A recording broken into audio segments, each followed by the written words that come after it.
Welcome, everybody, to the Monday episode of Arch City Sports. It is Monday, February 3rd. I'm your host, AJ Nance. And yes, we are into February, which means Cardinals spring training is coming up. Blues hockey is still rolling on. SLU is playing. And of course, high school basketball is actually coming closer and closer to an end here. So a lot to cover in this Monday episode. Hopefully in the future here, getting back to normal consistency with these Monday and Friday episodes. I know I've been covering reaction episodes to the Blues and the Billikens, and also posting a lot of daily content over there on Instagram and TikTok, which reminds me, if you're watching this video or listening on YouTube, make sure to subscribe over there for, like I said, Monday and Friday episodes moving forward, as well as reaction shows to the Blues and the Billikens. Of course, go follow on Spotify if you were listening over there as well, and make sure to rate the podcast as well. A 5-star would be awesome. And then, of course, go follow us on Instagram and TikTok at Arch City Sports. Like I said, usually daily daily St. Louis sports content over there, covering all sports in St. Louis, as well as a little Mizzou football coming up this summer and fall. But this last weekend has been kind of weird. I was out of town, actually out of the country, and so not a whole lot of content this past week. I appreciate all the following still. I will tell you guys, over 150 followers this week on Instagram alone. So I really appreciate that. We're getting closer and closer to 4,000.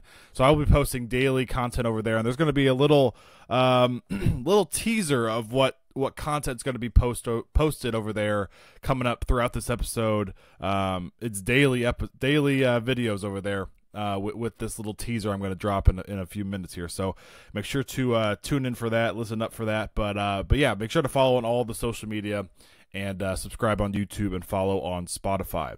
Like I said, the Blues are in the middle of trying to get things right to potentially make the playoffs. So SLU is in the heat of their conference play right now. The Cardinals are getting ready in the next couple weeks here to start up spring training.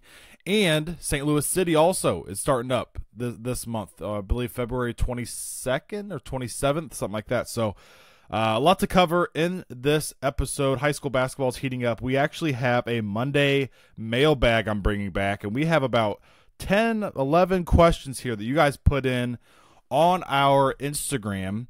I put a little flyer on there asking you guys to ask whatever questions you want, whether it be, pro sports in St. Louis, the future of pro sports in St. Louis, the past, or even high school basketball now, anything you guys wanted to about the Cardinals, Blues, St. Louis City, Billikens, or high school basketball.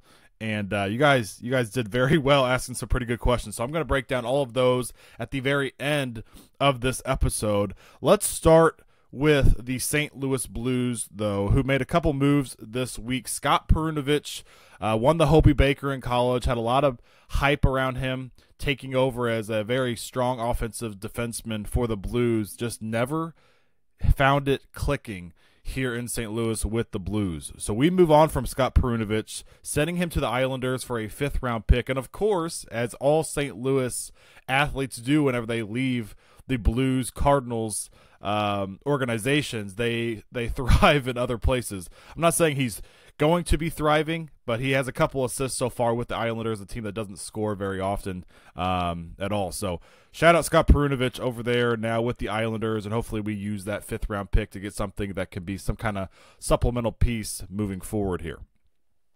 Brandon Saad is another one on his way out. He is now in Vegas. We put him on waivers to actually send him down to Springfield, and I knew that wasn't going to be the case with where he's at in his career. Brandon Saad is now outright waivers all the way to Vegas, and Vegas obviously picked him up there, and he's going to probably pop into that 3rd, potentially 4th line for them. They have a pretty deep first 2 lines, and he's a depth piece. And he's a guy that's going to be playing for a contender, and I think he could definitely contribute to them. He just had a really down season with us. I don't have his stats pulled up, but I do know he had 7 goals with us, and he only scored in 4 games this entire season. He had 3 2-goal games, or he had a hat trick, and then I believe a couple 2-goal games and another one sprinkled in there as well. So just not a year to remember for Brandon Saad, who's been a really solid piece here. I was never really hyped up about Brandon Saad.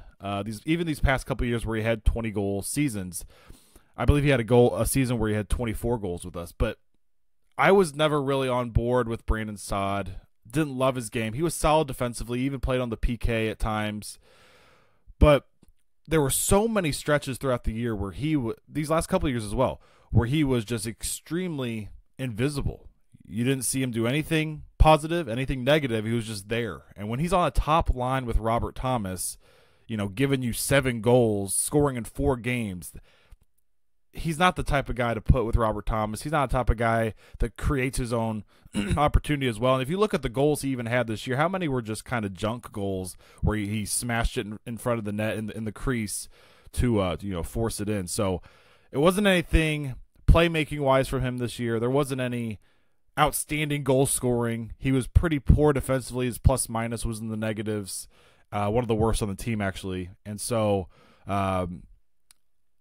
with where we're at as an organization, trying to get younger, have youthful guys, trying to get Texier playing time, trying to get, some of these younger guys elevated into other, higher roles, whether it be Jake Neighbors or now having Thomas and Kyrou back on the same line together, finding opportunities for Holloway to be on that, top line or second line, and having these young guys for the future, potentially even a couple guys from, Springfield being brought up in the future here next couple weeks. We'll see if they go that route or not. But Brandon Saad just did not fit what we're doing right now. And, at this point in his career, I believe he's 31 or so, he's going to be wanting to play for somebody that's wanting to contend right now, and Vegas is that. So I could see him playing a little, depth piece role over there, but we'll see what Vegas has. We split the last 2 games with Vegas, if you guys remember. But on to what the Blues are currently doing on the ice. We have, before last night, lost 4 straight. It did not look very good at all, coming off a 5-0 loss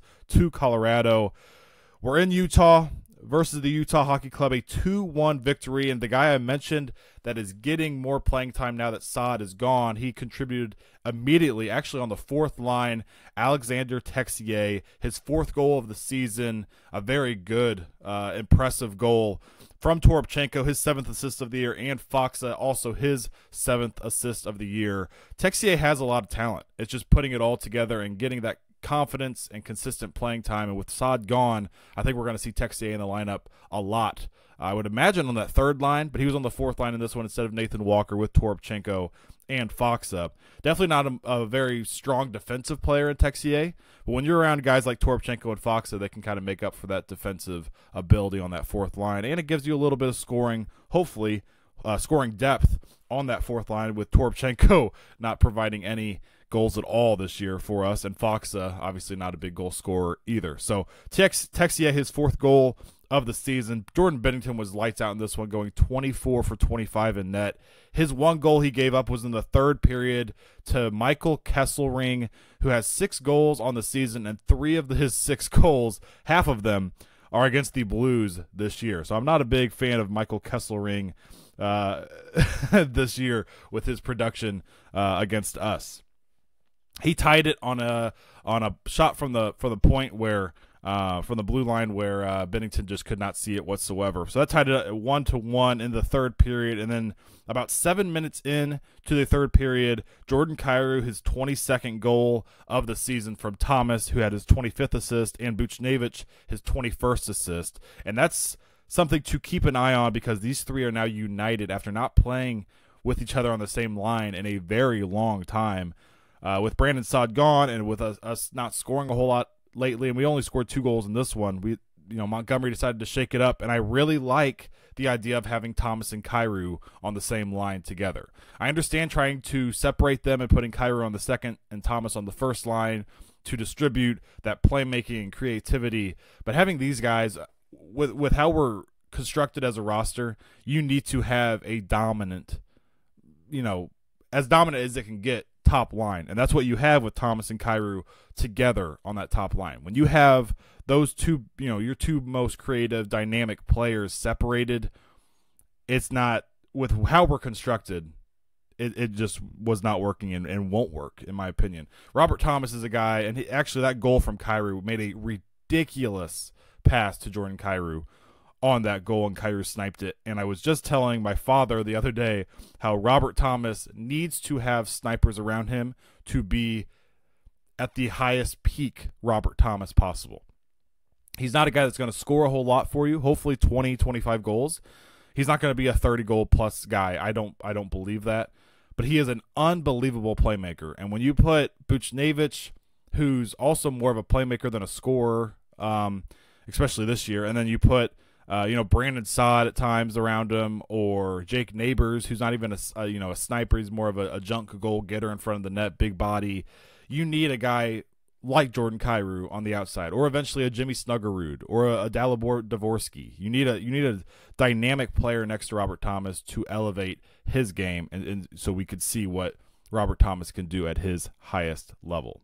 So like I said, Jordan Kyrou's 22nd goal of the season. He now has 22 goals, 21 assists, 43 points, and is a plus 12 this year for the Blues. Jordan Kyrou having his best year of his career, in my opinion. I know he had that 40-goal season a couple of years ago. He's coming off a year last year where he had minus 40 on the ice, and now he's a plus player for us, for a team that's under 500. That says a lot about Jordan Kyrou this year and how he's been playing. So love to see that from Jordan. After that road game versus Utah last night, a 2-1 win, we are now on a 6-game home stand coming up. The next one being at home versus the Oilers on Tuesday at 7 p.m. So if you guys are listening to this on a Monday, it'll be tomorrow night. And we are currently 7 points behind Calgary for the last wild card spot, with Vancouver right in between us, kind of sandwiched in there. I believe they're 1 point ahead of us. So that's definitely something to keep an eye on. We also are in the top 10 when it comes to draft lottery right now. So we're kind of in that middle ground of what do we want to do. And I think we have enough to squeeze into the playoffs, but we have to put a little winning streak together. And like I said a couple weeks ago, with that 8-game stretch of playing very beatable teams, this 6-game homestand coming up, we need to take care of business on home ice. We have about 3 games, and then they have a huge break for that Four Nations tournament, and then we come back and play another 3 games at home. So hopefully can finish up this, start this homestand off right before the break, rest up, and then come back and finish the homestand on a high note. Let's transition into the Billikens, who are now 13-9 on the season and 6-3 in conference play, which is 3rd place behind, I believe it's Georgia Mason and VCU, I believe, are the 2 teams ahead of us currently, but it's tight still. It's very tight. This week had 2 games. This past week, 78-69 win over the aforementioned 16-5 VCU. This was a home game. This game will be remembered because of the the melee brawl that began at the very end of this game that stopped the game for about 10 minutes or so between fans right behind the benches. But on the court in this one, probably the most balanced we've had all year long, especially offensively. Gibson Jimerson, 26 points. Kobe Johnson, 19 points. He's your player of the game, man. We held them under 70 points, and Kobe Johnson gives you 19 points. That's hard to imagine happening much, moving forward with how Kobe Johnson is offensively. So love to see that from him. Robbie Avila, 14 points, and Isaiah Swope, 10 points. So you're four of your 5 starters outside of Anya scoring in double figures. You'll love to see that. And then we also, like I just said, held VCU to under 70 points, which is a huge kind of emphasis. I don't know if it's an in-house emphasis that Schertz has been given to his team recently, but that's something that I'm looking for every night. Is we're going to be able to score more times than not, but can we hold them to under 70 points on a night-to-night basis? And we did that once again, which gave us a 78-69 win over a very good potential tournament team in VCU.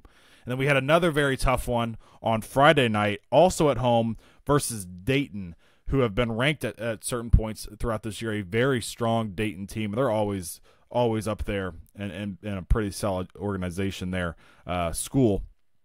We lose this one 71-63. It would have been a huge win to win against VCU and Dayton in the same week, because we're going to have to see Dayton, I believe, the last couple games of the season. So this would have been a huge win, but we hung tight. I will say the defense has found some consistency. I was talking about how holding everybody under 70 points, Dayton with 71 in this one, but that's not bad. I mean, we are consistently not giving up 80-plus point games now, which shows that there's some improvement in that area and there's some consistency building there. I will say this loss does come on the offensive end, and it comes from our star player, Robbie Avila, who had 4 points, 1 for 7 from the field, 0 for 2 from 3 and was 2 for 6 from the free throw line. This one's on Robbie. You can't have that. On the other side, defensively, his counterpart had more points and more rebounds than him. That just can't happen when you're one of the top 25 players in the country when it comes to that ranking of him, the Wooden Award watch list. So hard to see this one for Robbie. It's kind of a dud out of nowhere because I thought he was playing phenomenally these last couple weeks. And I think maybe Dayton just had a really good game plan for Robbie because he could not get anything he wanted. I mean, we're talking only 7 field goal attempts as well, only a couple assists. He just was not an offensive playmaker for us, which he is just about every single night. So like I said, we sit at 13-9 now on the season, 6-3 in conference play, 3rd in the conference. We got to get that top 3, at least in the top 4 for the conference to get a good seeding when it comes to that conference tournament in Brooklyn, like it is every year in the A10 tournament. And if we can get a top 4, spot into that conference tournament, we may be able to make a run deep into the tournament, potentially win the tournament, and make it into the March Madness tournament as well. Next up game we have is also on Tuesday at 6 p.m. versus the University of Massachusetts, UMass at UMass in this one. So they're sitting at 10-12 on the year, so a very winnable game, a game that we honestly can't afford to lose, even though it's on the road at UMass. So SLU at UMass tomorrow at 6 p.m. The Blues at home versus the Oilers at 7 p.m. So a lot of St. Louis sports to be watching tomorrow.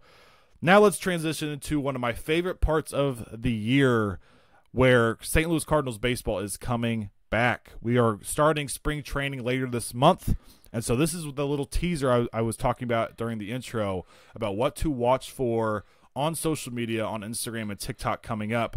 I am going to be breaking down the entire 40-man roster, player by player, giving a player breakdown and analysis, comparing their season from last year and what I think they can perform like this upcoming year, which is going to be something to definitely keep an eye on. I'm going by their numbers to so I'm starting at number 0, which is Mason Wynn, and we're going to work all the way up to, I believe it's Ryan Ludus at number 68. So we're going to work through all the 40-man roster. There's actually only 39 players currently on the 40-man, but I will be breaking down every single player, video at a time, every single day up until I think it leads into March here. So yeah, make sure to go follow on Instagram and on TikTok at Arch City Sports to keep up with all of those. I can't really talk about it here on the podcast. I'll obviously be covering players moving forward, going into spring training and further, but that individual player breakdown is going to be posted on Instagram and on TikTok.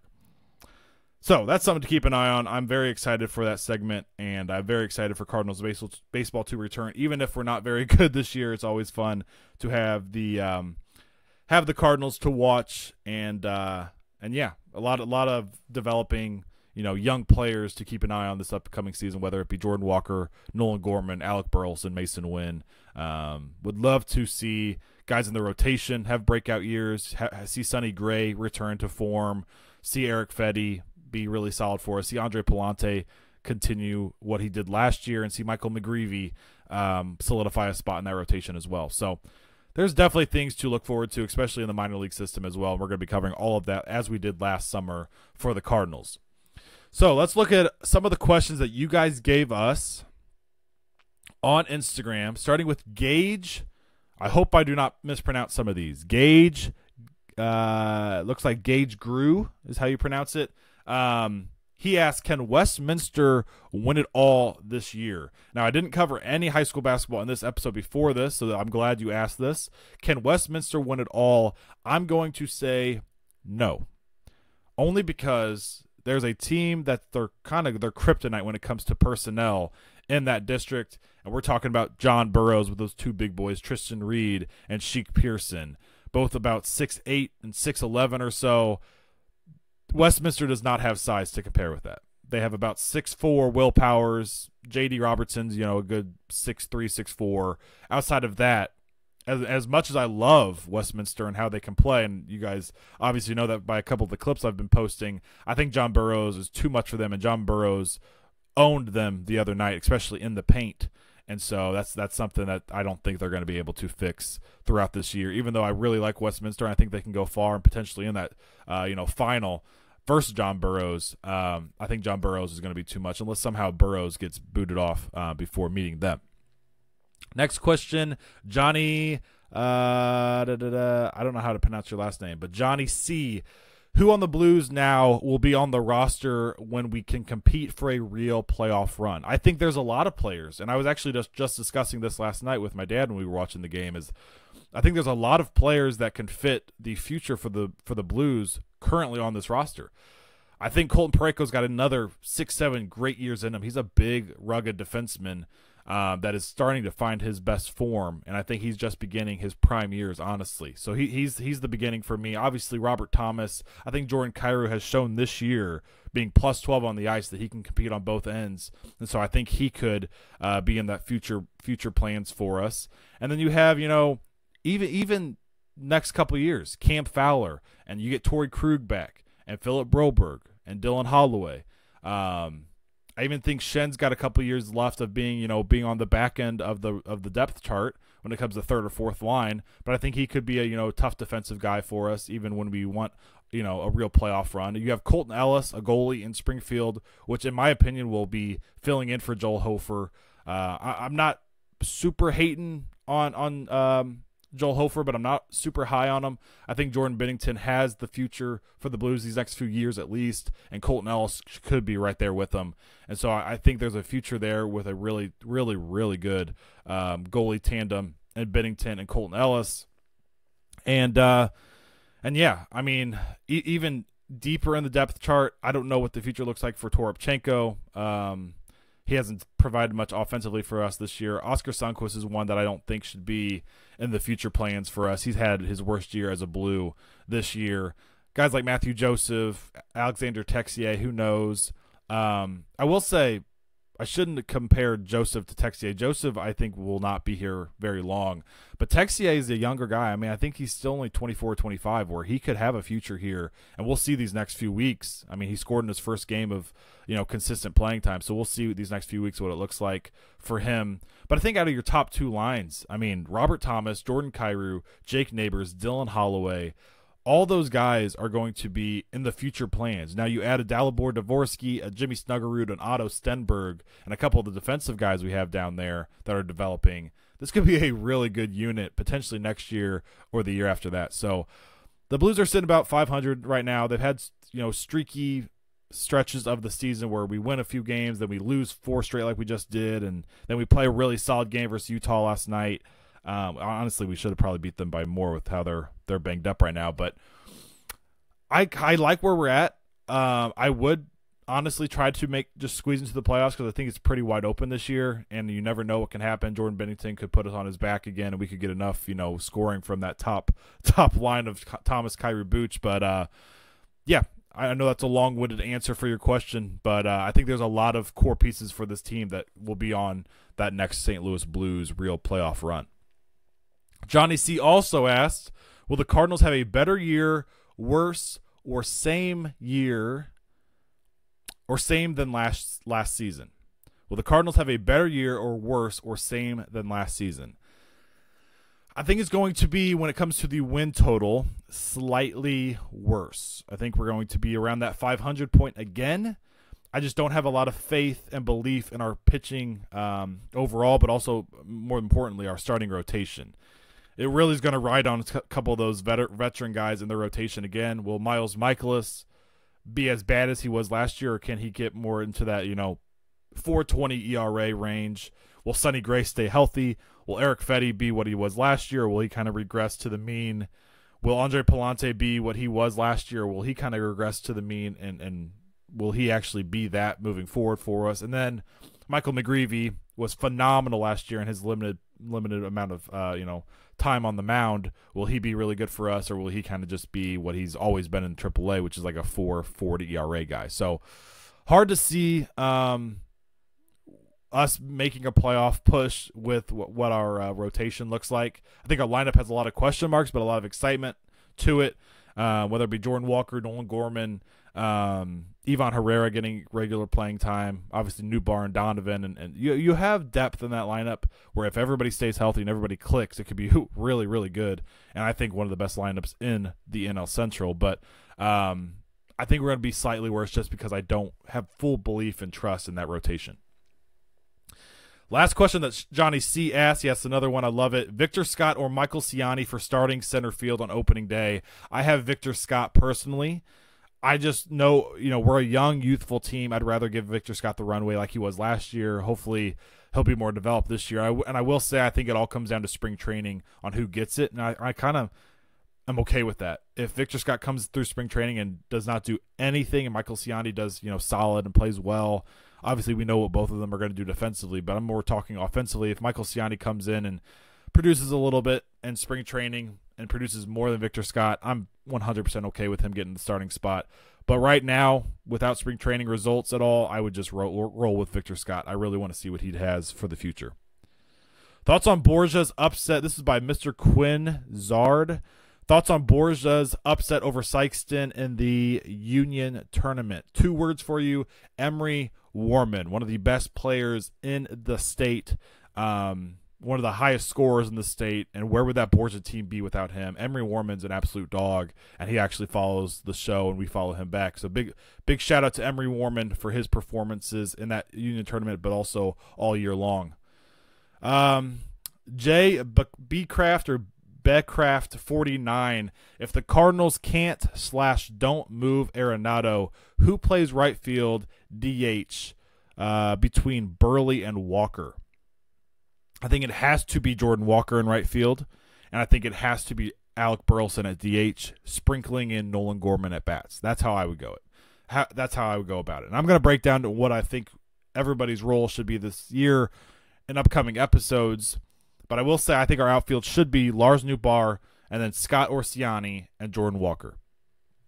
And then obviously you said we're not moving Arenado, so I believe Arenado at third base. And Burleson, how he is defensively, needs to be your everyday DH and slide into that 2-hole in the lineup and produce like we know he can offensively. And we should not have to worry about what he's like defensively. And I'd rather have Jordan Walker learn the outfield because he's your future. Anthony Lally 255. Will DeSmet hoops repeat even with Chaminade and Ritter in the district? That's a tough district with those 3 teams. I want to say yes because I'm really high on DeSmet, but Chaminade is just kind of like John Burroughs is with Westminster. Chaminade has that advantage on the inside where when it comes to high school hoops, it's really hard to make up for that when you have a guy like Jahadi White on the inside, and even Jamison White, a good 6'5", Jahadi a good, 6'7", 6'8". It's hard for DeSmet, whose biggest guy is probably Ian Thomas when it comes to just thickness to him. It's hard to see a path where they really slow down Chaminade enough, in a big game like that on the inside. I love DeSmet's guards so much, but I don't know if they have enough on the inside and enough size to hold down Chaminade. Sam Skrien, hopefully I pronounced that correctly, he says Lindbergh versus Melville. I believe that when I looked it up, I believe that's tomorrow night on Tuesday. Lindbergh is easily favored in this one, in my opinion. I think Lindbergh wins that one. And then the last question here, John Johnson. Do you think the Blues can make a playoff push? We kind of touched all about that in this episode early on, especially. Yes, I do think we can, only because I don't have a lot of faith in Calgary and I don't have a lot of faith in Vancouver to really stretch this lead they have on us when it comes to points in the wild card race. But I do believe this 6-game homestand that we have coming up is going to be our season. I really do. We have to win 4 of 6 here, hopefully 5 of 6, and really play well. And I really am excited to see Kyrou Thomas and Buchnevich on the top line once again together. I really have high hopes for this season still, and I think if we lose a couple in this homestand, we may be looking at more the draft route. But right now, I'm still focused on squeezing into the playoffs because we have a lot of youth coming up from Springfield, and Jimmy Snuggerud's still in college to keep an eye on these upcoming years already. Thank you guys for listening to this Monday episode. That's going to wrap it up here at Arch City Sports. I will see you guys on Wednesday morning with a recap of the Billikens game and the Blues game versus the Oilers. Billikens versus UMass. Blues versus Oilers. And make sure to go follow on Instagram and TikTok to keep up with all of our St. Louis sports videos, but also those Cardinals players prediction breakdowns that's going to be coming up starting today with Mason Wynn. I'll see you guys for the next episode.